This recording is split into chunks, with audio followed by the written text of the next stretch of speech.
Fernando Freitas, médico, gastrocirurgião e atualmente um dos maiores terapeutas sistêmicos do mundo. Eu não tenho nem dificuldade de falar. Eu sou a Carla Queiroz, para quem não conhece, vai conhecer agora. Minha esposa. Esposa do Fernando, ginecologista obstetra e hoje também uma terapeuta sistêmica empolgadíssima com esse tema. E não tem nenhum interesse em falar que eu sou o melhor, um dos melhores, né? Na visão dela. Mas falando isso, eu sou realmente um dos pioneiros da constelação sistêmica, da abordagem sistêmica e integro uma série de abordagens aqui. Como você falou, né? Tem muita gente que fica assim, Fernando, eu queria levar você para casa para ficar conversando, porque tem tanta coisa, eu quero perguntar, uma fala. Então aqui é uma grande possibilidade, isso é um dos objetivos aqui. É isso aí. É compartilhar. Isso fez me lembrar um amigo nosso que mora na Flórida, que chama Márcio. É um filósofo nato, ele vive mandando mensagem se a gente tem um tempinho para conversar sobre alguma coisa. O podcast é isso, você tá aí sem fazer nada, cara, liga lá, escuta o podcast, faz uma reflexão junto com a gente, dá a tua opinião, não é? Isso aqui é muito gostoso nesse podcast. Só tem um problema, quando eu fico conversando, as pessoas falam assim, essa é a sua opinião, né? Isso aí principalmente em família, né? Depois fica, mas você acha assim, gente, eu trabalho com isso. O que eu acho é uma coisa, mas o que eu trabalho é outra. Então, o que eu vou colocar aqui são dinâmicas sistêmicas que regem o nosso trabalho, ajudam o nosso trabalho a sair de uma dinâmica, identificar e sair de uma dinâmica doentia para um lugar mais saudável. Então, muitas pessoas ficam assim, mas essa é a sua opinião. Isso é bem que eu gostaria de falar da minha opinião, porque as pessoas quando conversam sobre o tema família, eu acho assim, eu vejo assim. Nós como profissionais não tem tanta opinião, mas pode ter certeza que você vai aproveitar muito esse podcast, porque eu vou falar de dinâmicas importantíssimas sobre coisas do dia a dia. Então, casamento, família, cuidar de filhos, ter sucesso na vida. Como é que você consegue fazer tudo isso? Ô, Fernando, é aquela história, né? Eu quero, coisa de criança. Quero, né? Que também aquele vai passarinho. Vir também vai vir. A gente precisa fazer como adulta o que tem que ser feito. Então, como profissional, não é o que eu acho, o que eu penso, minha opinião. Como profissional, é o que tem que ser feito para colocar a pessoa de novo numa estrada mais saudável de vida, né? Você falou algo que é interessante, até já dando um pontapé inicial para essa história, é parecido com dirigir, como você falou, pegar a estrada. Eu acho que esse pedal, se apertar, ele breca. Olha, você não tem que achar, você não tem que ter uma opinião de como aquele carro funciona. Se eu virar o volante para a direita, ele vai para a esquerda. O volante é o volante, acelerador é acelerador. Todos os carros que você vai ter na vida, você vai dirigir em outro país, o comando é basicamente, a essência é o mesmo. É isso mesmo. E a vida é muito parecido. Se você pega o seu carro e de repente você cisma que puxar o freio de mão significa que está trocando marcha, você vai ter acidente. É verdade. Se você troca lá, esse pedal aqui que eu acho que acelera e é breque, vai ter acidente. E na vida, nós temos uma série de leis, de regras que a vida criou. Não fui eu que criei, não foi você. Não é você que está assistindo aí, que criou, tem o direito. Não, eu tenho o direito de achar o que eu quero. Você pode achar o que você quiser, mas se você pisar no breque achando que é acelerador, vai dar problema. E vice-versa. Então vamos fazer o seguinte, vamos falar hoje das leis sistêmicas que regem uma vida saudável. Porque as pessoas, elas fazem autoescola para conseguir aprender a dirigir, tem que passar numa prova se ela aprendeu as leis de trânsito, né? E toda a sociedade, ela respeita as leis. Na família tem algumas leis, algumas coisas. E na vida? O que são essas leis sistêmicas que regem uma vida saudável? É até interessante falar também nisso, porque as pessoas acham que a vida, assim, não tem manual da vida. Olha, todos os animais e vegetais seguem as leis da vida. Por incrível que pareça, eles não precisaram ir para a escola, não são alfabetizados, não têm um professor, não vão para terapia, sabe? Nem discute o assunto, né? Lei é lei e ponto final. E é interessante, porque essas leis são leis básicas da natureza. Todo ser vivo segue as leis da natureza. Até para dar uma informação, né? Eu como médico, então aqui, medicina, quem é o pai da medicina? Hipócrates. Hipócrates viveu lá em torno de 300 a.C. e quando ele desenvolveu a medicina, né? Ele tirou o tratamento dos templos e começou a desenvolver a medicina e a figura do médico, ele colocou um princípio simples para ajudar a identificar se a pessoa está doente e o que deve ser feito para ficar saudável. E sabe qual é o princípio simples? Vis medicatrix naturae. O que significa isso? O caminho, a via, né? Vis. O caminho do tratamento é a natureza. E o que é isso? Significa assim, se o ser humano ele não fizer parte da natureza, ou ele não segue as leis da natureza, ele adoece. Bom, e o que nós fizemos, né? Nós demos um monte de volta, né? Passamos por tanta ciência, por cirurgias, por medicações, por um monte de coisa, para voltar, como está acontecendo, começando a acontecer hoje, né? Um movimento mais naturalista, até do parto. Eu sou ginecologista obstetra, 30 anos todo mundo só fazia cesárea. E agora o pessoal, a própria pessoa, grávida, ela quer uma coisa mais natural. Então é voltar para a via natural que vai trazer esse saudável. E quais são essas 4 leis sistêmicas importantíssimas para o ser humano? Basicamente, a vida segue uma lei apenas, que é a lei da polaridade. Então, por exemplo, se você vai estudar a filosofia oriental, você vai ver lá o símbolo do Tao. O símbolo do Tao tem o Yin e o Yang, que são 2 metades opostas e complementares que formam o todo. Você veio de uma união de 2 complementares e opostos, o gameta, o espermatozoide e o óvulo. Você veio de pai e mãe. Então, a vida é composta disso, de 2 polaridades. Então, eu e você, nós 2 viemos da união do masculino e do feminino. Pronto. De preferência com amor, né? Ah, bom, com amor, porque aí forma um todo melhor, né? E o ideal é que a gente possa viver na vida com esse grande equilíbrio das polaridades. Eu durmo, eu acordo, eu vou jogar bola. Bom, bons tempos, agora não estou jogando mais, né? Quem manda não seguir as leis da vida, arrebentei meus joelhos, agora ando, e olhe lá. Mas assim, quando eu tenho eu sei momento de estar ativo, momento de dormir, como tem dia e noite. A natureza funciona assim. Hora está dia, hora está noite, hora está frio, hora está calor. Então essas polaridades seguem ou regem a vida. E então, as leis... Então, pera um pouquinho. Você falou para mim um negócio de trânsito, tem tudo a ver então. Que na vida, para você ir seguro, você precisa ter o acelerador e o freio. Sim. Então tem momento de você coisa. acelerar na tua vida, correr atrás, e tem momento de você dar um tempo, Sim. né? Se você não souber dirigir direito, você vai arrebentar o carro. E tem essas 2 dinâmicas e uma outra, né? Saber para onde direcionar a vida. E essa é uma dinâmica interessante, que também tem a polaridade, eu vou falar depois. Então, assim, leis sistêmicas. As leis sistêmicas, todas elas derivam da lei básica da vida, que é a lei da polaridade. Dentro da lei da polaridade, então, sempre nós vivemos entre 2 polaridades. Para você saber que você está vivo, por exemplo, se tem um corpo ali deitado no chão, está vivo ou está morto? Bom, você vai ver se ele respira, por exemplo. Você vai ver se tem pulsação. O que é respiração? Inspirar, expirar. Polaridade. Pôr o ar para dentro, colocar o ar para fora. Pulsação. Você vai ver o coração contraindo e relaxando, contraindo e relaxando. Aí você sente no pulso. Então, o que é isso? Pulsação é você saber ir de uma polaridade para outra. Contração, relaxamento. O corpo humano, então, isso aí está cheio de exemplos. Então, nisso aí eu posso falar assim que na vida a gente precisa pôr para dentro, absorver o que foi legal e pôr para fora aquilo que não foi. Porque tem gente que vai carregando tanto problema e não elimina, não deixa para fora, assim, não põe para fora o que não serve. Você acabou de falar uma lei básica da medicina, por exemplo. Como funciona o sistema digestivo. Outra, como funciona o sistema nervoso. Então eu pego as experiências que estão ao meu redor, eu vou absorver a experiência, isso vai mudar os meus referenciais e aí eu vou tomar uma atitude aqui fora. Então, de repente, eu posso estar numa situação e eu vou, através dos meus órgãos sentidos, eu percebo a situação. Aí eu tenho que dar um colorido, essa situação é boa, é ruim, me ameaça, é prazerosa.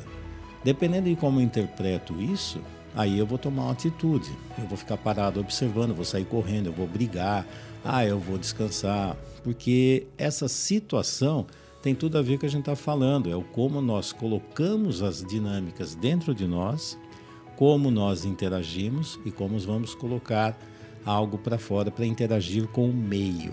Então, isso tem tudo a ver com as leis sistêmicas. E aquelas 4 leis sistêmicas que o pessoal fala na constelação, pertencimento, equilíbrio, hierarquia, vamos falar um pouco sobre isso? Porque o pessoal não entende. Então, vamos lá. Vamos começar então por qual? Tem uma regra certa, assim? Tem.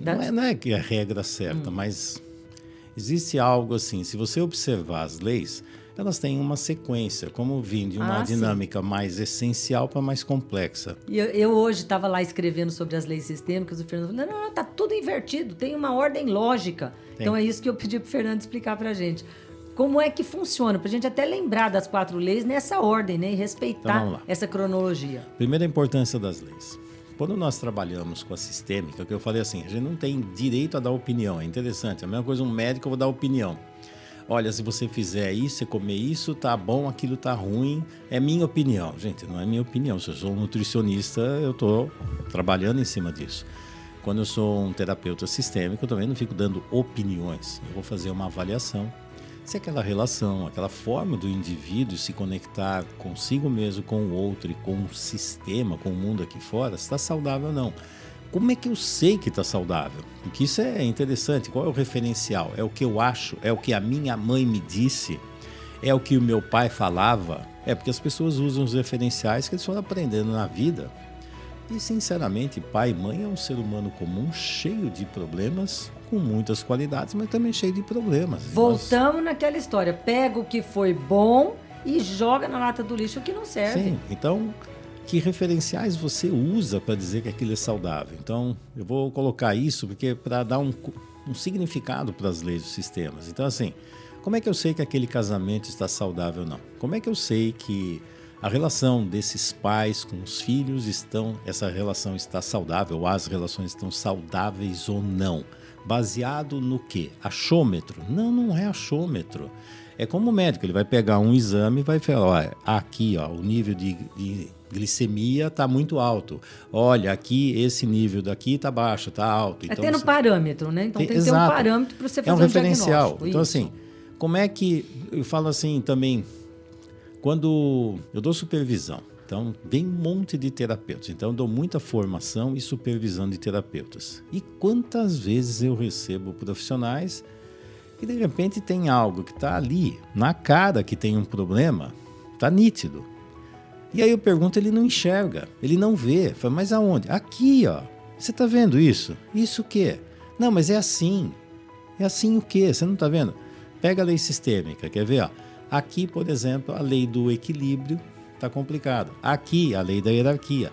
Então, nós olhamos para a situação, analisamos em cima das leis sistêmicas. Então, é um enorme referencial para poder fazer diagnóstico do que está doentio e mais. Se eu sei o saudável, eu sei fazer diagnóstico e também sei orientar o tratamento. O que é o tratamento? Certeza. É fazer com que aquela lei sistêmica esteja atuante. Então, as leis sistêmicas são essenciais para quem trabalha no mundo das terapias. E para quem não sabe, digamos assim, a pessoa está lá andando de rádio, começou a seguir o Fernando, está ouvindo o podcast, está curtindo, mas que raio dessas leis são? Vamos falar quais são e depois eu vou descrever um pouquinho de cada uma junto com você? Vamos lá? Qual é a primeira? Então, assim, primeiro, Bert Hellinger, ele pegou essa ideia e trouxe 3 leis sistêmicas. Eu, na minha prática, principalmente com constelações, eu percebi que seria interessante colocar uma 4. Por isso, no meu trabalho, eu tenho 4. Aliás, no meu curso, depois, eu ensino mais um monte de leis sistêmicas. Então, lembrando para quem está ouvindo a gente, que lei ninguém inventa a lei. A pessoa descreve uma coisa que já existe. Lei da gravidade, né? Ele descreveu que o fruto, com o peso do próprio fruto, ele cai. Ele cai. Né? Então, Bert Hellinger não inventou. Ele descreveu essas 3 e você descreveu uma 4. Então, vamos lá. A primeira é a lei do pertencimento. Então, assim, quem pertence ao sistema? Por exemplo, quem pertence à sua família? Então, isso é comum. Então, assim, eu pergunto, quem pertence à sua família? Porque ninguém pode ser excluído. Então, nós temos 2 polaridades, inclusão e exclusão. Todos os participantes do sistema precisam ser incluídos. Eles têm o direito de pertencer àquele sistema. Sim, exatamente. Tem o direito. Ah, mas eu não gosto, eu acho que ele não presta, eu acho que isso aqui não existe. Olha, eu não sei o quê. Então, vou dar um exemplo. Exemplo típico que a gente vê no dia a dia. Meu pai está fora, nem converso mais com meu pai, então ele é um excluído. Não, mas deixa eu explicar. É porque ele é um alcoólatra, é porque ele é um prisioneiro, porque ele é abusador, porque ele é isso, porque ele é aquilo. Independente do que ele é, ele existe, ele faz parte do sistema, e todas as dinâmicas positivas e negativas que esta pessoa carrega fazem parte do sistema. E é interessante quando a gente vê essa dinâmica de pertencer. É como, eu vou excluir. Isso aqui a gente chama muito de bode expiatório, né? Então, assim, eu vou pegar todas as coisas ruins, deposito na cabeça de alguém e falo assim, vai embora.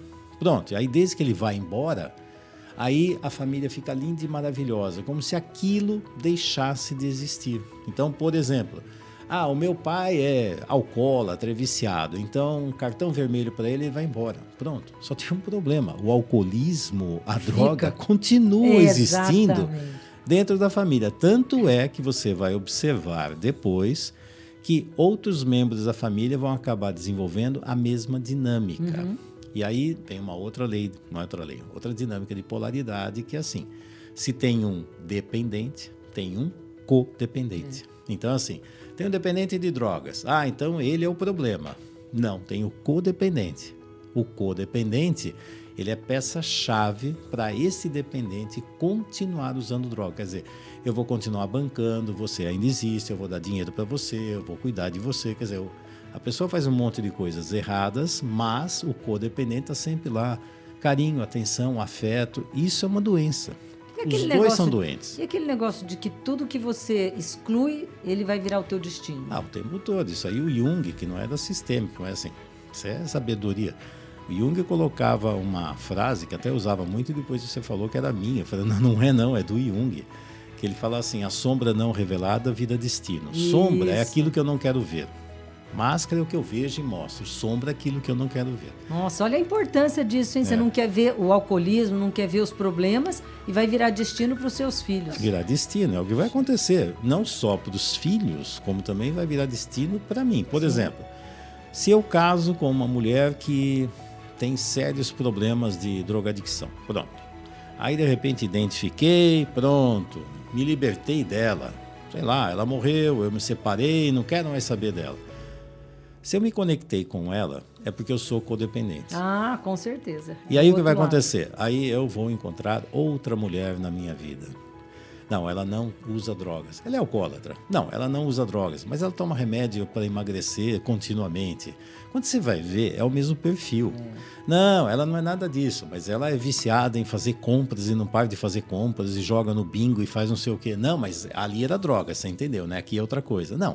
É dependência. E uma tendência da gente escolher o mesmo padrão, né, de pessoa. Aí fica assim, me livrei do problema. Não, o problema está dentro de você. Tem que ser resolvido, né? Não adianta pular por cima, jogar embaixo do tapete. Nada. Fazer de conta que não existe aquela pessoa na minha vida, né? Isso aí é... Por exemplo, hoje em dia a gente fala muito dos negacionistas, né? Existe um mecanismo de defesa que é negação. É algo assim, eu não quero ver a realidade. Ponto.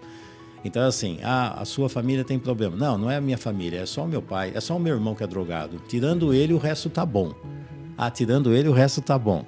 Tá bom, a sua família é saudável. Tá bom.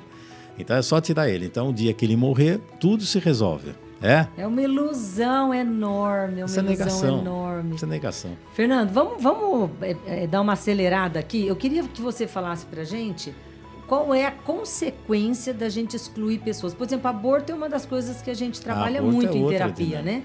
Aborto, morte de filhos precoce, que aí fica assim, é melhor não ver porque assim não dói. Ou vamos fazer de conta que aquilo não existe. De novo, isso é uma negação.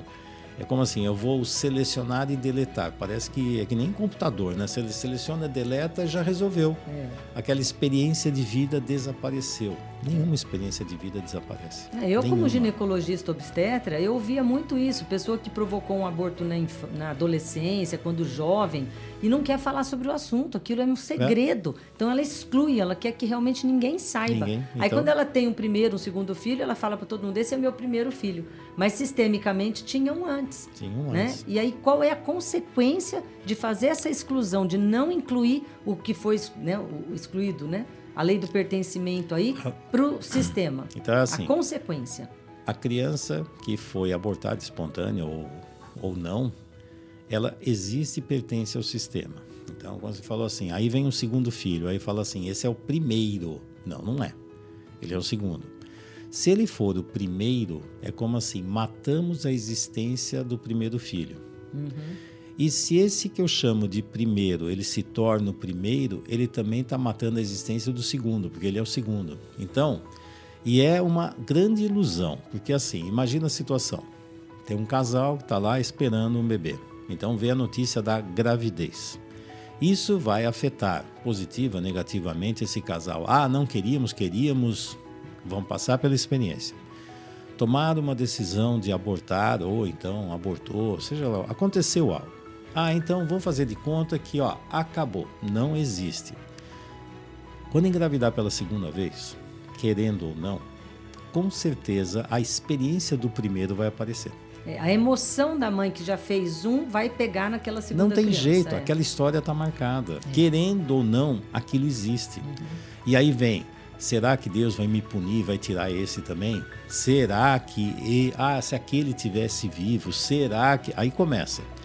Isso é consciente, isso é inconsciente, não adianta. Não é, não, eu não penso. Aqui dentro você sente. E temos que lembrar uma coisa, que a gente está falando da mulher, mas tem muito homem que já teve vários filhos com diferentes mulheres e que ajudou lá, pagou para provocar um aborto. Todos então, quando eles casa, pertencem. às vezes já teve 7, 8 gestações aí que foram abortos, né? E que também não são incluídos, né? Mas aí você falou a consequência. A consequência é simples.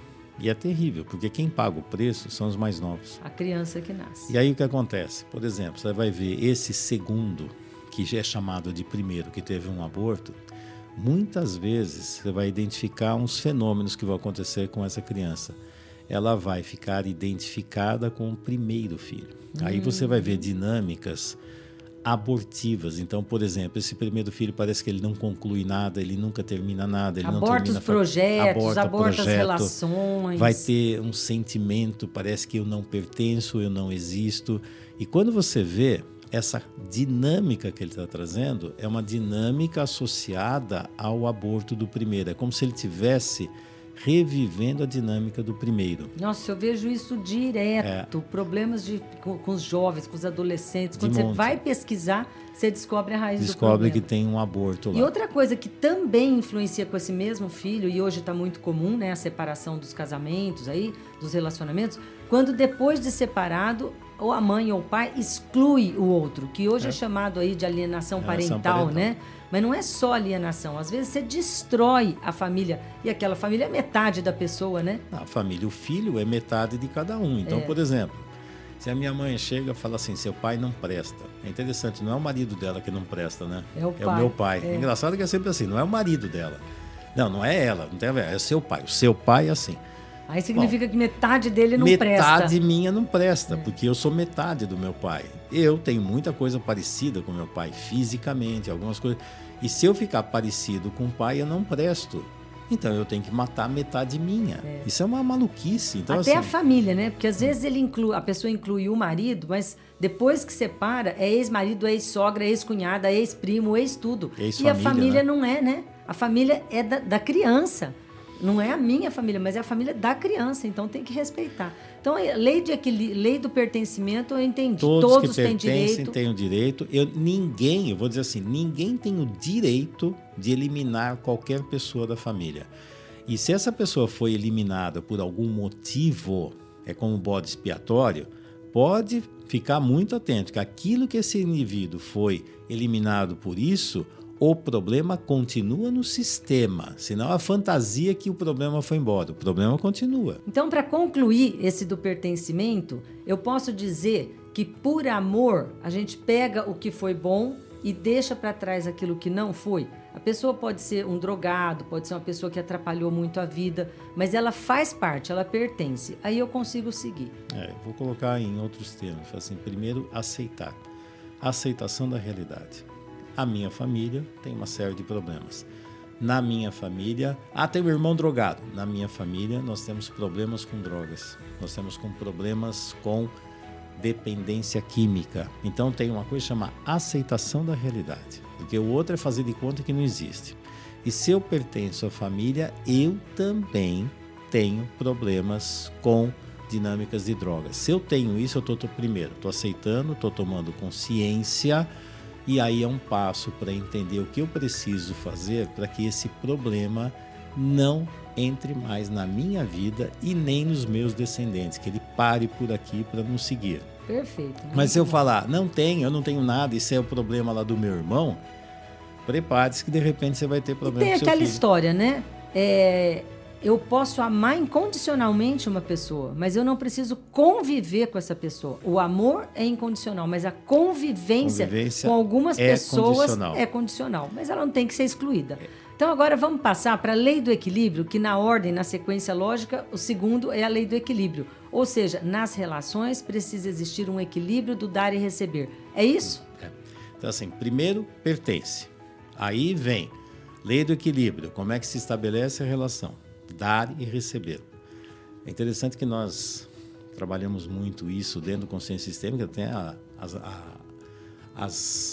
os níveis de amor, né? As etapas de amor. É o que vai organizar a nossa relação. Por exemplo, a minha relação com você, dar e receber. Se eu sou o seu pai ou mãe e você é pequena, então eu dou e você recebe, porque você é uma criança. É aquele negócio do vertical e do horizontal? Sim, equilíbrio. Eu já vou explicar. Ah, tá. Já vou explicar. Então assim, se eu estou em a função pai, mãe, você é uma criança, então eu dou e você recebe. Eu vou cuidar de você.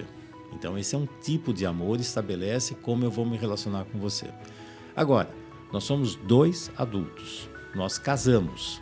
Então eu vou cuidar de você, você recebe e eu dou. Não, aí tem alguma coisa errada acontecendo. Um é a mãe e o outro é a criança. Porque aí eu estou no papel de ser mãe e você de bebê, ou vice-versa. Então o equilíbrio do casal, ele passa a ser horizontal. Dar e receber, exato. Aí o que nós estamos fazendo é o horizontal, é assim, somos adultos, somos iguais.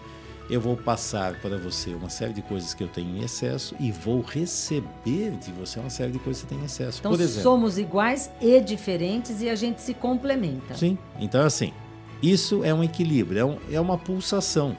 Ora eu dou, ora eu recebo, e aí nós fazemos essa nuance. Isso faz com que a relação cresça. Mas, por exemplo, eu não sou responsável pela sua felicidade, pelo seu bem-estar. É você que é responsável pela sua. Eu sou pela minha. Eu vou trazer um exemplo bem prático, né?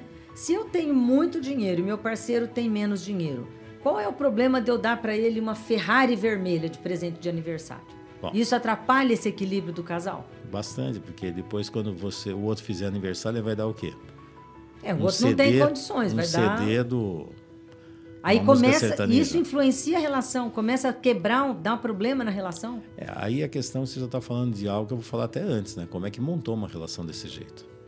Porque aí eu vou ver por que ou o que foi que aconteceu que montou uma relação. Porque muitas vezes aquele fica em cima, fica assim, o outro vai estar embaixo, ele nunca vai embora. Então é como assim, eu comprei o outro para mim e ele nunca vai abrir mão do que eu estou dando para ele. Cria até uma dependência, então. É uma dinâmica, e aí fica assim. Só que tem 2 dependências aqui. Eu sou dependente do outro, para o outro nunca mais ir embora. Então eu vou dar tudo para ele me dar algo assim. Você vai ficar presente na minha vida para sempre. Então eu estou criando uma dinâmica de dependência e codependência. Os 2, no fundo, são dependentes. Um fica dependente do dinheiro, das coisas que estão chegando, e eu sou dependente da presença dele. Se ele for embora, eu vou sofrer. Se eu tenho uma pessoa que é igual a mim, você é uma pessoa livre. Se você fala assim, Fernando, deu, acabou, tem outros rumos na minha vida, você é livre. Somos casados, você é livre. Não, se você for, eu vou morrer. Não vou morrer, porque eu sou adulto. A liberdade, amor é liberdade, eu também concordo com isso. Eu te falei um negócio bem simples, um exemplo simples que é de dar presente. E no dia a dia de hoje, que o casal divide as atividades, né, do lar. Porque antigamente, quando eu casei, por exemplo, quem cuidava da casa, quem cuidava dos filhos era a mulher. E eu sempre aceitei isso de uma forma tranquila. Mas hoje não. Hoje a gente tem que estar tudo dividido as funções. Não tem nem hoje, nem ontem, nem amanhã. É dar e receber. É fazer um contrato, então, um bom contrato de relacionamento. É dar e receber. Então, por exemplo, se eu quero ter uma família saudável, Vamos fazer um contrato. Você cuida do dentro da família, cuidando dos filhos, eu cuido do fora. Eu vou lá, ganho dinheiro. Pronto, os dois estão fazendo dinâmicas essenciais. O valor é nosso. O valor que eu dou para você por estar em casa, cuidando dos filhos, mantendo a casa ok, fazendo isso aqui é enorme para mim, é um valor enorme. Agora, o outro valor, a mulher fica em casa com os filhos, fala, seu pai só pensa em trabalhar, porque seu pai só pensa em dinheiro, então ele não está valorizando também que esse homem está sacrificando a convivência com a família para poder dar recursos melhores para a família. Os dois lados precisam valorizar. Então, dar e receber não é número. Não é número. Do mesmo jeito, nós trabalhamos. Podemos ter momentos onde você ganha mais do que eu ganho mais que você. A questão é o nós. De novo, é encontrar o equilíbrio do nós. Equilíbrio do nós. Perfeito, muito bom. E essas dinâmicas são importantíssimas para se organizar. Agora tem uma outra dinâmica do equilíbrio que nós não falamos aqui, que é extremamente importante. Então, assim, se somos adultos, eu dou e recebo. Eu amo e sou amado. Pronto. É um equilíbrio. Agora, existe um outro tipo de equilíbrio, que eu chamo de equilíbrio vertical. Esse é horizontal. O vertical é os pais dão, os filhos recebem. Onde se dá o equilíbrio? Quando os filhos crescem, cuidam dos pais. Não, isso é um desequilíbrio. E aí devolver para os pais aquilo que recebeu. O equilíbrio vertical é, eu recebo dos meus pais. Quando se dá o equilíbrio? Quando eu passo para os meus filhos. Aí é um equilíbrio, essa é uma lei do equilíbrio que a natureza exige. Então, assim, eu recebi dos meus pais. Isso tem que seguir para a próxima geração. Tem que ir para o futuro. Por isso que eu coloquei a lei do tempo e espaço para deixar claro isso aqui. Mas todas as leis, elas são complementares e vão interagindo. Então, você vai ver que todas se misturam. Mas assim, então eu recebo dos meus pais. Onde está o equilíbrio? Quando eu tenho filhos e passo para eles. Perfeito. Você conclui a lei do equilíbrio vertical. Isso é o que dá uma família saudável. Se aquilo que eu recebi dos meus pais eu tenho que devolver para eles, eu estou tirando dos meus filhos. E aí tem uma coisa, hein? Como é que você explica isso para o filho? Com atitude. Se você, adulto, fica cuidando do teu pai e da tua mãe, você está ensinando teu filho a também devolver para você. Aí você vai ver um monte de problemas. Aí já vem para outra lei, que é a hierarquia. Aí é interessante. Então vamos passar para a lei da hierarquia. Outra. A lei da hierarquia é a força vem do passado, mas a prioridade é o futuro, que são os filhos, os mais novos. Vou colocar de outra forma. A força são dos mais velhos da família. Não é do passado, são os mais velhos, os mais experientes. A prioridade são os mais novos. Então, para uma família dar certo, os mais velhos, eles precisam direcionar a energia para algum lugar. Para onde a energia da família deve ser direcionada? Para que a família tenha um futuro melhor. Para a vida, né? Para a família ter um futuro melhor, os mais velhos vão preparando, através da sua experiência, os mais novos a seguirem para a vida. Então, eu tenho uma responsabilidade, eu tenho uma consciência do que precisa ser feito para que essa família dê certo. Então, eu vou orientar, por exemplo, se você é minha filha, aí você vem para querer cuidar de mim. Se eu amo a família, eu não posso aceitar isso. Primeiro que você está me vendo como mãe, eu sou filho e você virou mãe. Eu não posso aceitar isso. Isso é uma disfunção. Senão você vira função de filha parental. E nós trocamos de função. Eu viro filho e você define se eu vou fazer isso, vou fazer aquilo, se eu caso, se eu não caso, se eu separo, se eu como, se eu não como, se eu moro num lugar, se eu moro em outro lugar. Gente, isso é... Então, os mais velhos, são os mais sábios, né? Sabedoria. O sistema é que são os responsáveis por conduzir a vida para frente. Quer ver? Futuro. Vou dar um exemplo, nós falamos aqui de futebol. Vou dar um exemplo de futebol. Geralmente, os técnicos de futebol, eles são os mais jovens ou os mais velhos? Com certeza, os mais experientes. Os mais velhos, mais experientes. Velhos, Então, errado você vê um técnico mais jovem, que precisa de experiência. Então, ele está lá para conduzir, porque ele vê o time como um todo. Ele não está vendo só uma jogada. O jogador... seria como se fosse o adulto, ele está lá, mas tem que seguir a orientação, porque isso aqui estou vendo. Ele está vendo aquele jogo, ele está vendo o campeonato e ele está vendo o futuro do time. Então, o time também precisa ter uma equipe de base, que é o sub-20, sub-17, sub não sei quantos lá, a juventude, aqueles novos que estão vindo, porque são eles que vão abastecer o time no futuro. A vida é assim mesmo, igualzinho. Uma família é exatamente igual. Então, a família é assim. E aquela história do teste do barquinho que mexe com o emocional de todo mundo? De onde você tirou aquilo? Não, o teste do barquinho não fui eu que inventei, mas eu lembro, acho que foi o Schneider que falou para mim também esse teste do barquinho. O Schneider é um dos meus professores, meu querido professor lá, um alemão lá.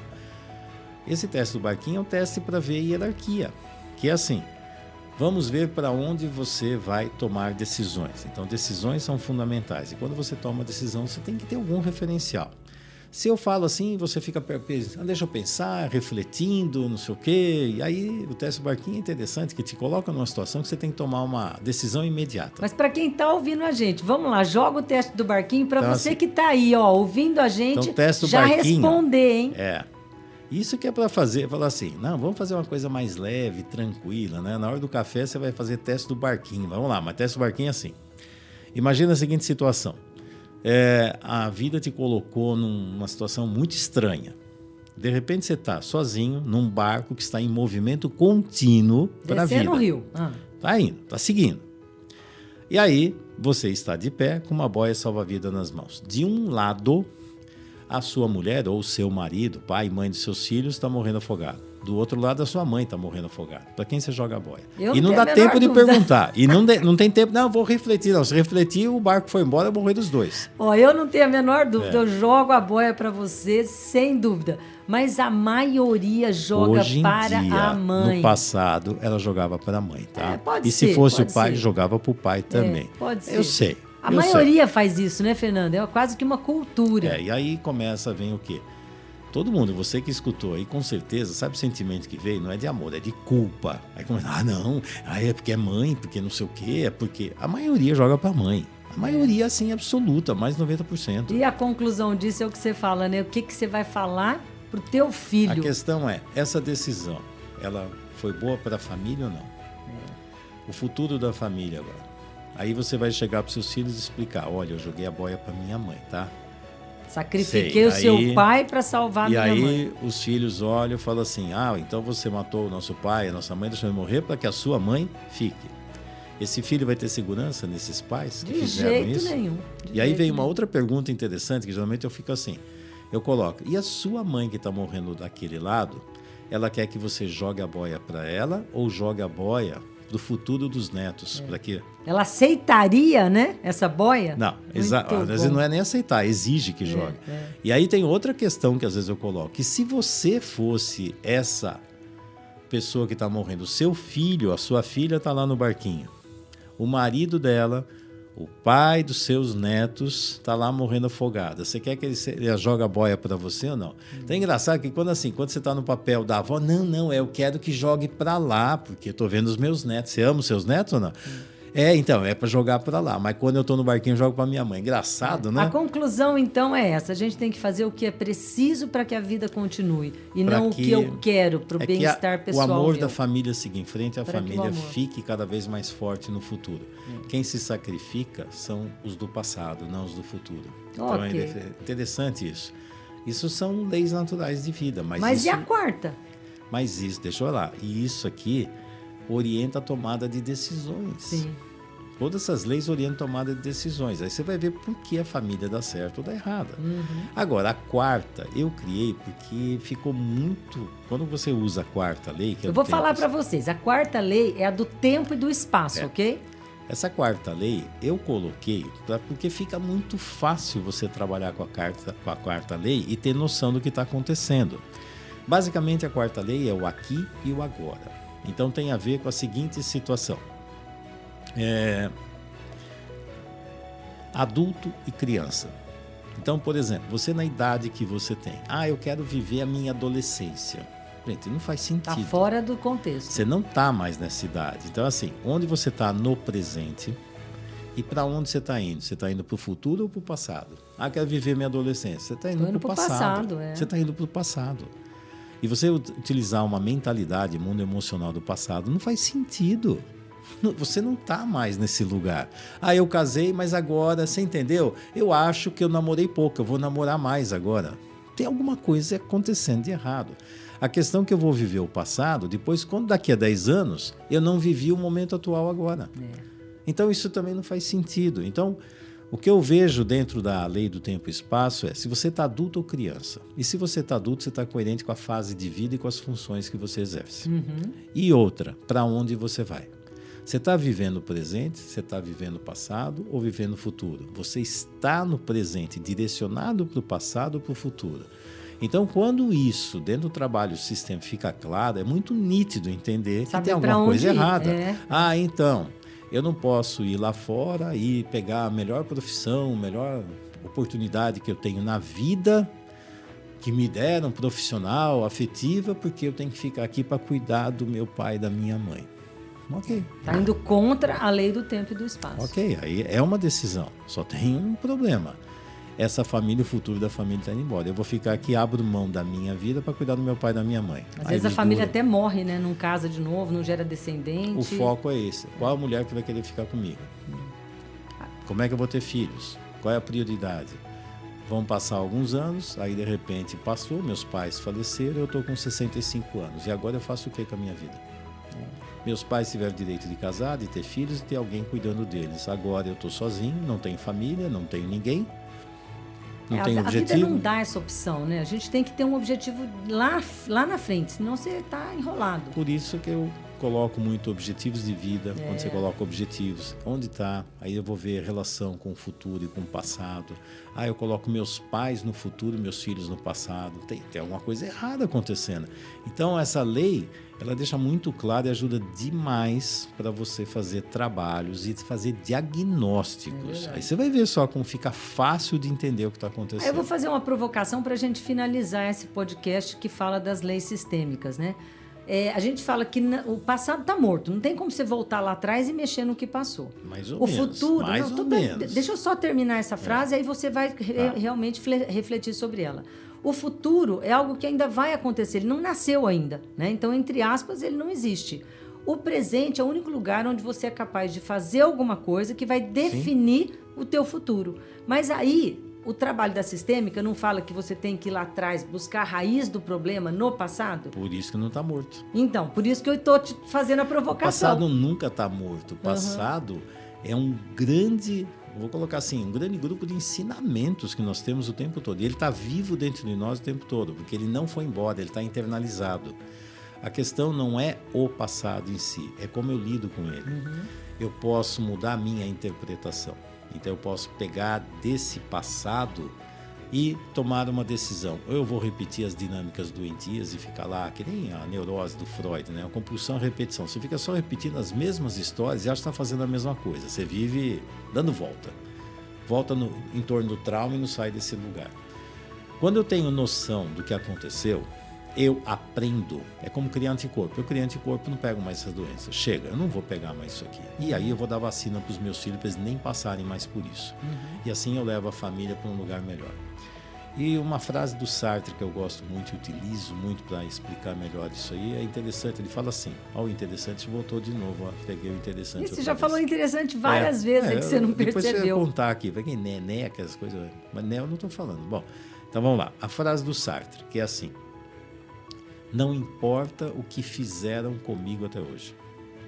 O que importa é o que é que eu vou fazer com tudo que fizeram comigo a partir de hoje. Porque aí eu assumo o poder da minha vida. E não fico fazendo papel de vítima. Eu estou assim porque meu pai, porque eu nasci no Brasil, porque a minha família, porque a minha mãe, porque aconteceu isso comigo, porque eu fui adotado, porque não sei o que lá, e porque não tive uma boa educação. Sabe assim, sempre aquela... As vítimas sabem que elas não buscam solução, elas buscam aliados, né? Então ela fica assim, só para fazer aquele papel de vítima e muleta para justificar que não dá certo na vida. Mas a questão é, eu sou dono da minha vida, vou pegar as minhas experiências e vou aprender com elas. E aí quem vai escrever os próximos capítulos da minha vida, o que vai ter nas páginas em branco do meu caderno de vida, eu vou escrever. E aí eu ganho poder de fazer uma vida mais saudável a partir de hoje, com tudo aquilo que aconteceu comigo e ter a capacidade de buscar pessoas que possam me ajudar e orientar. Muito bom. Eu vou ter a capacidade de buscar, encontrar, porque eu sei que sozinho eu não consigo, mas se precisar eu sei onde eu vou achar. E quem não faz isso, a raiz do problema, os traumas que a criança teve, te enrosca. Você quer ir para a vida e a coisa não vai, o né? emaranhamento. Então é resolver o que aconteceu no passado, de novo, aquela coisa de pegar o que foi bom para entregar para os seus filhos o bom. O que é ruim, problema seu, problema da tua família, deixa para trás. Esse né? é o essencial, assim. É como com alimento. Eu comi, absorvo o que é bom. O que não serve, vaso sanitário e descarga. Sanitário. Não é para ficar carregando aquele, isso aqui é meu, olha, isso aqui é minha mãe e meu pai. Não, isso aí são coisas que não prestam do seu pai e da sua mãe. Joga Muito fora. bom, Fernando. Não, como é que eu posso jogar fora? Olha, se você é adulto, você sabe pegar o que é o saudável, aprender com o que foi doentio e levar o amor da família para algo mais saudável no futuro. É a filosofia Kaizen. É isso aí. Hoje estou melhor que ontem, amanhã estarei melhor que hoje. E assim, É isso aí. E a conclusão que eu chego nesse podcast de hoje, que eu trago para você que está ouvindo a gente refletir, é: esse tipo de ensinamento deveria ser ensinado na escola, né? A gente deveria aprender desde pequeno as leis sistêmicas para poder dirigir a nossa vida para um caminho mais saudável. Como é uma autoescola, a gente tem uma fase da autoescola que a gente fica 1 ano aí com uma carteira temporária, né? Até realmente saber se você está pronto para ir para a vida. Então, que vocês que estão ouvindo a gente, que têm filhos aí, que vocês consigam passar para os seus filhos e viver obedecendo ou respeitando as leis sistêmicas, que é o que leva a gente para frente. É isso aí. Coloque as funções em ordem. Eu vou dizer uma outra coisa: não é na escola, tem que aprender dentro de casa. Os primeiros professores são nossos pais e nossos familiares. Nós somos os modelos, né, dos filhos. É os isso aí. primeiros professores. Senão fica assim, é lá fora, na escola que ele vai aprender. Dentro de casa, não. Tem que aprender em casa, tem que aprender na escola, tem que aprender em tudo quanto é lugar. É isso Inclusive aí. você que está escutando aqui também tem a função de pegar o que é o saudável e levá-lo para frente. Vão ajudar a ter uma humanidade mais saudável.